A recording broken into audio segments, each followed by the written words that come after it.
1626 Médias. Apprendre Transmettre. et construire. Bonjour et bienvenue au 1626 Médias. Nous sommes au Forum des métiers.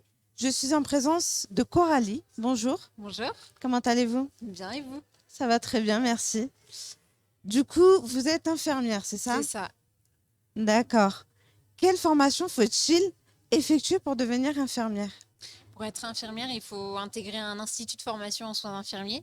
Et c'est une formation qui dure 3 ans, en alternance entre des cours théoriques et de la pratique, des stages. Quel parcours avez-vous suivi du coup? Alors moi, j'ai passé un bac général, un bac S. Suite à mon bac, j'ai fait une prépa pour les formations, enfin pour l'IFSI, pour intégrer l'institut de formation en soins infirmiers. Et ensuite, j'ai intégré un institut de formation en soins infirmiers pendant 3 ans. Et puis ensuite, j'ai eu mon diplôme infirmier, voilà. Quel est le principal inconvénient de ce métier? Le principal inconvénient du métier. Alors, je pense qu'un des gros inconvénients, c'est peut-être les horaires en décalé. Le fait de travailler tôt le matin, tard le soir, de nuit, de jour, les jours fériés, les week-ends.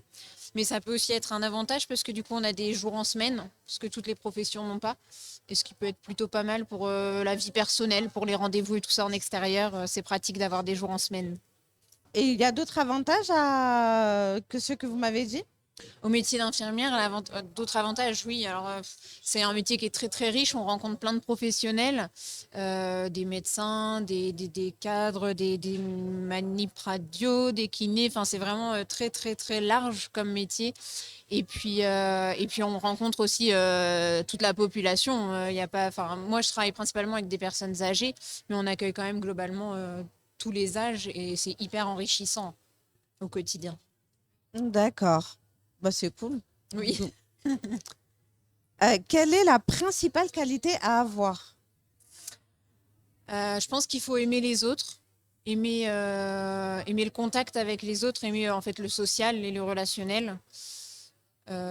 S'il y avait une principale qualité, je pense que c'est celle-ci. Après, il faut aussi aimer les responsabilités dans son métier.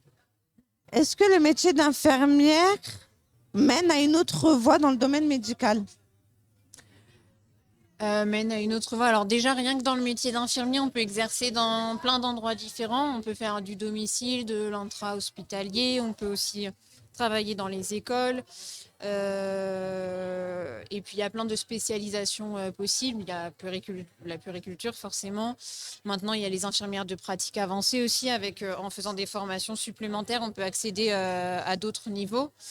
Et puis ensuite, alors je ne suis pas très au point, mais je pense qu'il y a des équivalences aussi pour aller vers d'autres métiers, notamment paramédicaux. Est-ce que la reconversion sur un autre métier médical est simple? Je ne sais pas trop, honnêtement, j'en sais rien. C'est pas quelque chose qui m'intéresse pour le moment, donc je ne me suis pas renseignée. Et est-ce que le secteur recrute? Ah oui, le secteur recrute, recrute énormément. On est en gros manque dans tous les métiers paramédicaux et médicaux d'ailleurs. Donc oui, on recrute énormément. Donc on vous dit à bientôt sur le 1626 Médias et encore merci de nous d'avoir répondu aux questions. Merci à vous. Merci.